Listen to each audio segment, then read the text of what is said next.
বেলজিয়ামের ব্রাসেলসে গাজা শিশুদের দুর্দশা নিয়ে ব্যতিক্রমী এক আলোকচিত্র প্রদর্শনী চলছে। জাতিসংঘ, ইউরোপীয় ইউনিয়ন, বেলজিয়াম কর্তৃপক্ষের যৌথ উদ্যোগে আয়োজিত এই প্রদর্শনীতে উঠে এসেছে যুদ্ধের ভয়াবহতা, যার মূল বার্তা হলো যুদ্ধ কেড়ে নিচ্ছে শিশুদের ভবিষ্যৎ।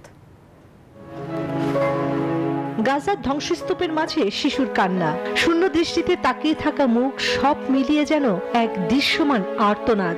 উপত্যকাটির শিশুদের বর্তমান বাস্তবতা তুলে ধরতে বেলজিয়ামের রাজধানী ব্রাসেলসে আয়োজন করা হয়েছে বিশেষ আলোকচিত্র প্রদর্শনীর দেয়ালে দেয়ালে ফুটে উঠেছে গাজার বান্ডেল থাকলে প্রতি সেনমানিতে টাকা বাঁচবে। বিকাশ সেনমানি বান্ডেল কিনে জিতুন প্রতি লেনদেনে। শিশুদের করুণ সদৃশ্য।